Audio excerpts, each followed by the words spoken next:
అందరికీ నమస్కారం. ఇవాళ చంద్రమౌళి గారి నిమ్మ తోట చూసాం. ఇది వరి. ఇక్కడ మనుషులు దొరక్క గట్టి భూమి అని ఆయన డ్రమ్ సీడర్తో లాగారు. వీటికి కూడా కావ్యానే సలహా ఇస్తూ ఉంది. అవసరం ఉన్నప్పుడు మనిషి మారతాడు అంటానికి ఇక్కడ వరిలో చంద్రమౌళి గారిది ఒక నిదర్శనం. చంద్రమౌళి గారే చెప్తారు. చంద్రమౌళి గారు, మీరు ఎలా డ్రమ్ సీడర్తో నాటారు, ఏమేమి వేసారు, ఇప్పుడు కేసు ఎన్ని రోజులు అయింది, అన్నీ ఒకసారి చెప్పండి. కరెక్ట్గా 23వ తేదీ వేసాను సార్ డ్రమ్ సీడ్. ఈ కుదిరికి నెల అయిపోతుంది. ఎందువల్లంటే ఈ నేల రాయి నేల కాబట్టి ఈ నాటే వాళ్ళకి ఇబ్బంది అయ్యి డ్రమ్ సీడ్ లాగేసా. ఆ మొలక ఏం చేసిందంటే ఎర్రగా మన తెగులు మాదిరిగా వచ్చి చచ్చిపోతున్నాయి. అది కావేరి గారిని అడిగితే ఈ విధంగా ఇసుకలో కలిపి చల్లమని చెప్పింది మందు. అది చల్లేసి వారం అవుతుంది. కురవ మార్పు వస్తూ ఉంది. ఆ నారు పోసినప్పుడు ఈకో చేయించాలంట, అగ్రికల్చర్ పిలిచి పీకప్ చేయించాలంట. అది చేసి ఉపాయం అది పెడితేనే ఆడ వస్తుంది చేయించుకున్న వాడికి. అది పెద్ద ప్రాబ్లం. అంతకు ముందేమో పర్వాలే, ఎకరాకి ఒక మూట ఇచ్చినా 10 ఎకరాలకు 10 మూటలు ఇస్తున్నాడు, కవర్ చేస్తా ఉన్నా.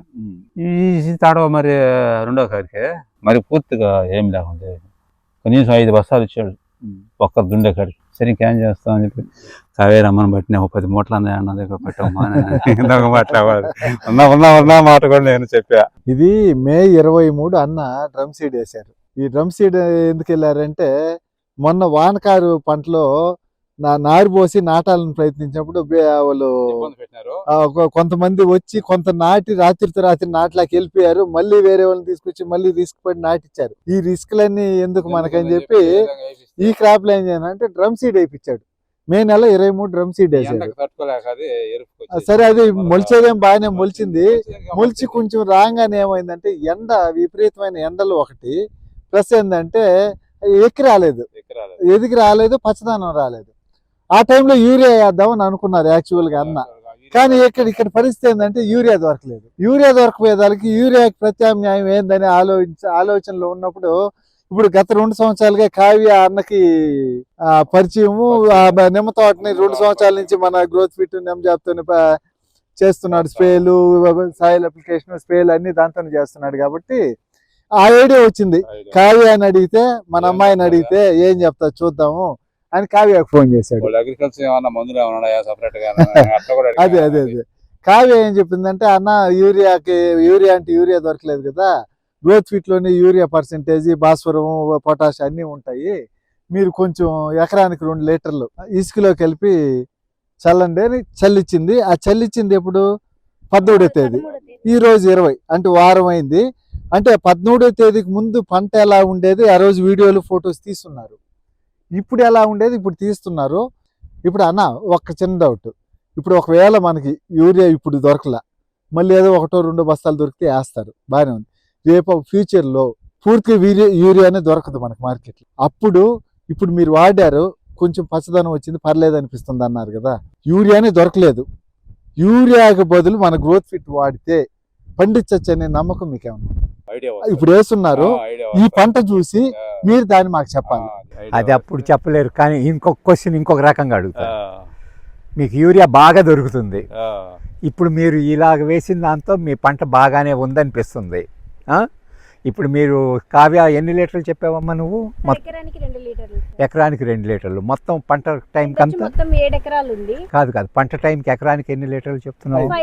5 లీటర్స్. 5 లీటర్స్ అంటే 3,000 రూపాయలు. ఏమండి, మీకు 3,000 రూపాయల్లో గనక మీరు సాటిస్ఫై అయిపోతే, అంటే ఇప్పుడు మీరు చెప్పలేరు కదా, 7 ఎకరాలకి మీకు 21,000 అయింది. 10 ఎకరాలు 10 ఎకరాలకి 30,000 అవుతుంది. కానీ వచ్చే ఏడు మనకు బాగా యూరియా దొరికింది అనుకోండి, మీరు ఇందులో సాటిస్ఫై అయిపోతే మీరు యూరియా వాడతారా, ఇదే వాడతారా? ఇదే మేలు కదా. ఇదే మేలు. ఆ యూరియా మనుషులు పెట్టే చల్లను ఇది లేకుండా పోతుంది, ఇది ఒకటే పరిస్పేర్ చేసుకున్నాం.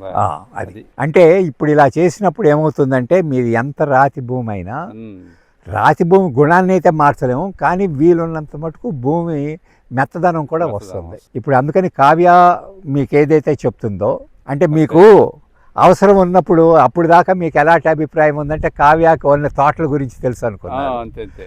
ప్రాబ్లం వచ్చినప్పుడు కావ్యాన్ని అడుగుదాం అనుకున్నారు. అవును. మనం అన్ని పంటలకు ఇచ్చున్నాం, మీకు అవగాహన లేకపోవడంతో కావ్యాకి దాని గురించి చెప్పింది. కానీ మీరు పంపించిన మొదటి ఫోటోలకి ఈ ఫోటోలకి చాలా తేడా కనపడుతుంది. ఏమ్మా కావ్య? ఇప్పుడు ఇంకా రాను రాను కనపడుతుంది. ఇప్పుడు మీకు మురళి స్ప్రే చెప్తున్నాడు కదా, 200 లీటర్ల డ్రమ్కి 1 లీటరే, ఇంకా తగ్గించేసినా కూడా పర్లేదు. 1 లీటర్ లేదు 3/4 లీటరే. 3/4 లీటర్ కన్ఫర్మ్ చేద్దాం. లీటర్ కన్ఫర్మ్ చేసుకోండి, ఎక్కువ వద్దు. అంటే 250 లీటర్లకి 1 లీటర్ అన్నాం, అది 200 లీటర్లే కదా, 3/4 లీటర్ అయింది. తక్కువతో స్ప్రే చేయండి, కానీ నీళ్లు స్ప్రే చేయనప్పుడు ఇన్ని ఉంచద్దు, తగ్గించండి. అదొకటి తగ్గించండి, అది తగ్గించండి. రేపు గ్రోత్ ఫిట్ పొలంలో మట్టిలో కలిపి ఇసుకలో కలిపి చల్లేటప్పుడు కూడా ఏం చేస్తారంటే నీళ్ళు ఏంటంటే మనకి వరిలో ఉంది కదా, వరిలో ఉంది కదా, అంటే ఇప్పుడు లాభం లేదు, ఇప్పుడు లాభం లేదు.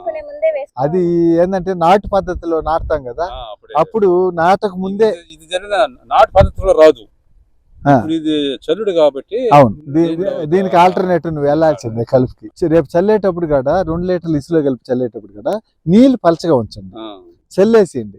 చల్లినప్పుడు ఉండే నీళ్ళు ఇంకిపోనివ్వండి, నీళ్ళ మీద నీళ్ళు పెట్టద్దు, మళ్ళీ నీళ్ళు పెట్టండి. ఈ 2 ఇంకేం. దీనికి మాత్రం 3/4 లీటర్ ఒక డ్రమ్కి. మర్చిపోయి 1.5 2 అంటే ఆ అలవాటుతో, నిమ్మ చెట్ల అలవాటుతో దీంట్లో వేయద్దు, ఎందుకంటే మళ్ళీ ఎర్రగా పోద్ది. 1 లీటరు 1 లీటర్ కూడా వద్దు, 3/4 లీటర్. ఇప్పుడు మళ్ళీ ఫోటోలు తీసి కావ్యాకి పంపించండి. ఇప్పుడు 5 లీటర్లు ఉంది ప్రస్తుతానికి, స్పేర్ చేయమంటారా? ఇప్పుడు ఆ 10 ఎకరాలకి ఎన్ని లీటర్లు నీళ్లు పడుతున్నాయి? అది ఇప్పుడు మనం మాతా కొట్టిస్తున్నాం, ట్యాంక్ 30 రూపాయల లెక్క కొరుగురు నుంచి. ఇంకా మనం కొట్టుకోవాలంటే 1 లీటర్ 250 లీటర్లు నీళ్లు కలిపి కొట్టిన దాని మీద కొట్టద్దు, కొట్టుకుంటే వెళ్ళిపోండి. అవునులే, కొట్టిన దాని మీద వెంటనే పచ్చిగిస్తుంది. ఆ యూరియా కొరతని కొంచెం కవర్ చేసేస్తుంది. అది ఒక 5 లీటర్లు ఉంది, 5 లీటర్లు స్పేర్ చేయాలని దీనికి మందు కొట్టుకుని ఆడికి పోదాం, 2 రోజులు పడుతుంది అని అన్నింటికి జీవనామృతం మొత్తం ఇవన్నీ చేసుకుంటాను. మీరు ఒకటి చెప్పనా, కానీ చేయలేక ఒకటి చెప్పనా, సౌందర్యబాబు అదే ఒకటి కోపం, చేయొచ్చు కదని. ఏం చేస్తాను నేను, మనిషి పుట్టుకున్నా చేస్తామంటే. ఆ డ్రమ్ముకి 1.5 లీటర్ కలిపి కొట్టండి చాలు, 1.5 లీటర్ కలుపుకోండి చాలు, మీకు ఆ 250 లీటర్లు లెక్క వచ్చేస్తారు. సౌందర్యబాబు పోతుంటాడు కాబట్టి అవునా? సంతోషం. మళ్ళీ ఇంకో రైతు దగ్గరికి వెళ్ళినప్పుడు ఆ రైతు అనుభవాలు కూడా చెప్తాం. సెలవు.